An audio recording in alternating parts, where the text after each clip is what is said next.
السلام علیکم اسٹوڈینٹس. وعلیکم السلام. جی عنوان ہے کہ وسطی رائے شجر سے امیدیں بہار رکھ، شاعر علامہ اقبال.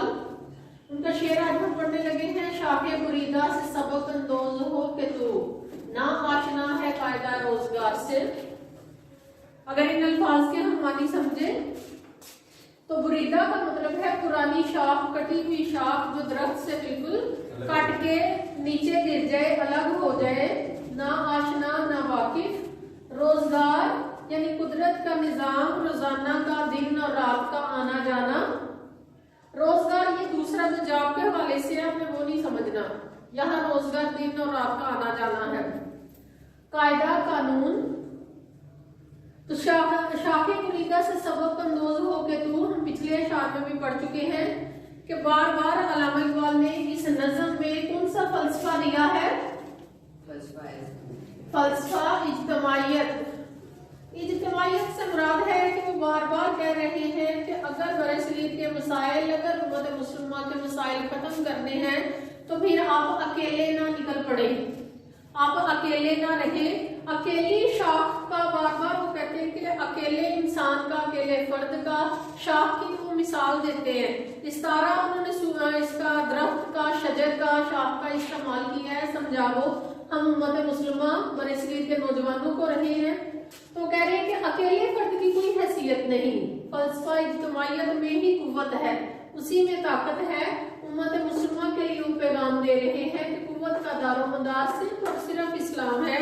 چاہے کوئی پاکستان میں موجود ہے، چاہے کوئی سعودی عربیہ میں، کوئی ساؤتھ افریقہ میں ہے، جہاں مسلمان موجود ہیں وہ سارے کے سارے آپس میں بھائی بھائی ہیں اور وہ سب کے لیے پیغام دے رہے ہیں. علامہ اقبال وہ صرف برصغیر کے شاعر نہیں ہیں، تمام مسلمانوں کے شاعر ہیں. وہ کہتے ہیں شاخ بریدہ سے سبق اندوز ہو کے تو، کہ اے نوجوان نسل، اے مسلمان، تو جہاں جہاں موجود ہے تو بس اس بات کو سمجھ لے کہ ایک شجر پر وہ شاخ جو پرانی ہو جاتی ہے اور شاخ تر و تازہ سرسبز اس وقت رہتی ہے جب درخت پر موجود ہے. جب درخت سے کٹ کر نیچے گر گئی، یعنی کٹی ہوئی شاخ بریدہ سے مراد ہے، کٹ کر جب وہ نیچے گر گئی تو پھر اس کی کوئی حیثیت نہیں. کٹ کر شاخ کا نیچے گر جانا سے مراد ہے کہ اپنی اصل سے، اپنے مقصد سے، اپنے شجر سے الگ ہو جانا. تو کہتے ہیں کہ جب تک شجر کے ساتھ شاخ ہے تب تک وہ سرسبز ہے، ہری بھری ہے، اس پر پھول پھل لگ رہے ہیں. جب وہ ٹوٹ کر نیچے گر گئی تو پھر اس کی کوئی بھی حیثیت باقی نہیں رہتی. تو اس لیے شاخ بریدہ سے اے انسان تو سبق حاصل کر، کہ جب تک تم اپنے فلسفہ اجتماعیت سے مراد ہے کہ جب تک تم اپنے جھنڈ کے ساتھ ہو، اپنے گول کے ساتھ ہو، اپنے معاشرے کے ساتھ ہو، اپنے مقصد کے ساتھ ہو، ایک واحد مقصد اسلام کے لیے آپ کوشش کر رہے ہیں تو آپ کی اہمیت ہے، تو آپ اپنے مقاصد میں کامیاب ہوں گے. لیکن اگر آپ شاخ بریدہ سے، اگر آپ کو کسی اور چیز سے ایسی نہیں سیکھنا، آپ کی قسمت میں نہیں ہوا، یعنی آپ کسی اور چیز سے سبق نہیں حاصل کر سکے، تو ایک عام سی مثال شاخ کو لے لیں. ہر طرف درخت موجود ہے، ہر طرف درخت موجود ہیں. ایک عام سی انہوں نے شاخ کی مثال دے دی کہ شاخ سے ہی سبق حاصل کر لے ہے انسان، کہ جس طرح شاخ درخت سے ٹوٹ گئی، اس کا کوئی اس کی اہمیت باقی نہ رہی. تو نہ آشنا ہے قاعدہ روزگار سے. ناشنا یعنی ناواقف ہے دن رات دوسروں سے شکایتیں کرنے کے، دوسرے سے گلے کرنے سے، دوسروں کی بے رخی کے تو جتنے چاہے گلے شکوے کر لے، یا دوسروں کی کمزرفی کے جتنے چاہے تو وہ گلے شکوے کر لے. لیکن اگر تو قاعدہ روزگار سمجھ لے، اگر تو قانون کا قاعدہ سمجھ لے کہ قانون فطرت کا قانون، یہ جو قاعدہ روزگار ہے نا، اصل میں وہ بتا رہے ہیں کہ فطرت کا یہ قانون ہے. یہ نہیں کہ تم مسلمان ہو یا کوئی کسی اور مذہب سے تعلق رکھتا ہے تو ان کے لیے الگ الگ جو ہے نا قانون ہے. فطرت کا قانون سب کے لیے ایک ہے، اور وہ یہ ہے فلسفہ اجتماعیت، اکٹھے رہنا.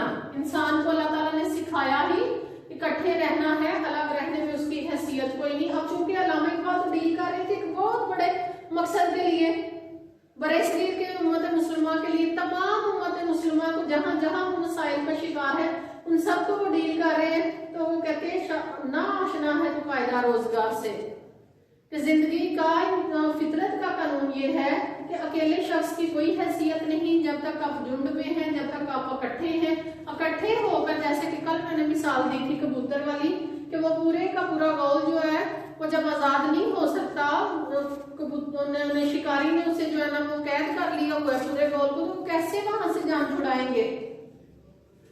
ویسے ہی انہوں نے جان چھڑائی کہ انہوں نے پورے کا پورا جو ہے نا وہ گول نے جال ہی اڑا کر لے گئے، کہیں دور جو ہے نا وہ چلے گئے، تو کیا تھا وہ سارے اکٹھے ہو گئے، اکٹھے ہو کے انہوں نے کوشش کی۔ اسی چیز کو علامہ اقبال بار بار کہہ رہے ہیں کہ تم جو ہے نا وہ مسلمان مایوس ہو چکے تھے کہ ہم کیسے آزادی حاصل کریں گے۔ ایک طرف تو ہندو سازشوں میں جو ہے نا وہ بڑے ہی تیز اور شاطر ہیں، دوسری طرف انگریز ہماری بات نہیں، ان کی ایس او پی یہ تھی کہ لوگوں کو نہ تو تعلیم میں آگے بڑھنے دینا ہے، نہ ہی ان کو جو ہے نا وہ اچھی نوکریوں پر فائز کرنے دینا ہم نے، ورنہ انہوں نے حکومت واپس لے لینی ہے۔ یہ ان کا فارمولا، یہی فارمولا ان کا 100 سال تک یہ فارمولا تقریباً کامیاب رہا۔ بعد میں ہمارے پڑھے لکھے لوگوں نے جب سر سید احمد خان کی باتیں سنی، جب علامہ اقبال کی باتیں سنی، پڑھا لکھا طبقہ جب آگے آیا تو انہوں نے پھر پاکستان آزاد کیا، اور صرف پاکستان تو آزاد ہو گیا، علامہ اقبال کی شاعری آج بھی اور آج سے آگے مزید فیوچر میں مستقبل میں یہ ماڈرن ہی رہے گی۔ تو بات کی سمجھ آئی؟ ناشنا ہے قاعدہ روزگار سے۔ علامہ اقبال کہتے ہیں میں آج آپ کو بات نہیں کہہ رہا کہ آپ اکٹھے رہو، یہ قدرت کا قانون ہے، یہ فطرت کا قانون ہے، اور یہ ایسے ہی چلنا ہے۔ اکیلے شخص کی کوئی بھی، اکیلے فرد کی کوئی اہمیت نہیں۔ اپنی ملت پر قیاس اقوام مغرب سے نہ کر، یعنی دوسروں کو دیکھ کے اپنی ملت کو سمجھنے کی کوشش نہ کرو۔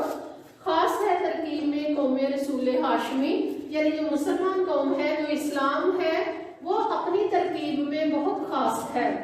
گنوا دی ہم نے اسلاف سے جو میراث پائی تھی، سریا سے زمین پر آسمان نے ہم کو دے مارا، یعنی اگر سبق سیکھنا ہے، جس طرح علامہ اقبال اس میں کہتے ہیں شاخ مریدہ سے سبق حاصل کرو، اسی طرح وہ باقی اپنے اشعار میں کہتے ہیں کہ آپ اسلام کے مطابق آپ کے جو ہیرو تھے ان سے سبق حاصل کرو کہ کیسے وہ اپنی قوت ایمانی کی وجہ سے پوری دنیا پر انہوں نے حکومت کی۔ جب آپ نے ان کی خصوصیات چھوڑ دی، جب آپ نے ان کی خوبیاں چھوڑ دی کہ ان میں قوت ایمانی کس حد تک عروج پر تھی، تو پھر آپ کو سریا سے زمین پر آسمان نے ہم کو دے مارا، تو جب ہم میں کوئی خوبی نہ رہی تو کیسے ہم حکمران بنتے پوری دنیا کے؟ پھر تو ہم محکوم قوم ہو گئے، اور ابھی بھی جو سبق حاصل نہیں کرے گا تو وہ آسمان سے زمین پر فطرت اسے گرا دے گی۔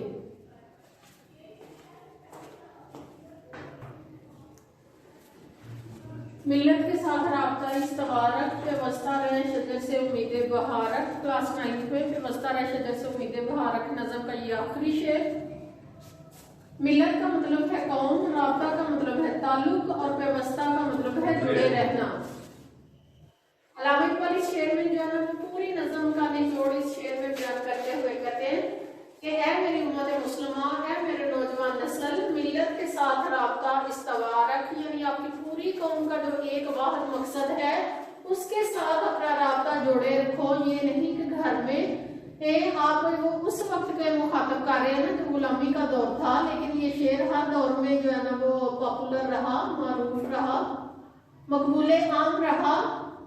وہ کہتے ہیں ملت کے ساتھ رابطہ استوارک، کہ اپنی قوم کے ساتھ اپنے رابطے میں رہو، پیوستہ رہے شجر سے امید بہارک، کہ وہ شجر، وہ درخت جو زمین کے ساتھ جڑا رہے گا، بے شک خزاں کا موسم آ جائے گا، پریشانی کا وقت آ جائے گا، ہر قسم کے نقصان کا وقت آ جائے گا، لیکن اگر وہ شجر جڑا رہا ہے، پیوستہ رہا ہے زمین کے ساتھ، اپنے مقصد کے ساتھ، اپنی جڑوں کے ساتھ وہ پیوست رہا، تو پھر امید بہار رکھ، پھر امید رکھ بہار کی۔ لیکن اگر وہ اپنی ملت کے ساتھ ہی کٹ گیا، ملت کچھ اور سوچ رہی اور تو کسی اور ڈگر پر چل نکلا، تو پھر تو امید بہار نہیں رکھ سکتا، پھر بہار کی امید تمہیں کیسے ہوگی؟ جیسے پچھلے شعر میں ہم نے پڑھا کہ شاخ مریدہ سے سبق حاصل کر، کہ اگر ٹہنی ہی ٹوٹ گئی، اگر درخت ہی شجر جو ہے نا وہ زمین سے اکھڑ کر آندھی اور طوفان میں یعنی پریشانی کے وقت گر گیا، تو پھر تو امید بہار کیسے رکھ سکتا ہے؟ ملت کے ساتھ رابطہ استوارک، کہ ملت کے ساتھ جڑا رہے گا امت مسلمہ اگر اسلام کے ساتھ، اور ہماری جو ہے ملت صرف پاکستان کی، صرف یہاں سے سیالکوٹ کی صرف ایک فرقے کی ملت کو نہیں وہ کہہ رہے، وہ اسلام کے ساتھ جڑے مسلمانوں کو ایک ملت کہہ رہے ہیں کہ اے امت مسلمہ تو اپنی جڑیں مضبوط رکھ، اپنے مقصد کے ساتھ جڑے رہے۔ تو پھر امید بہار یہاں پر انہوں نے استعارہ استعمال کیا ہے کامیابی کے لیے، پھر تو کامیابی حاصل کر سکتا ہے، پھر تو اپنے مقصد میں کامیاب ہو سکتا ہے۔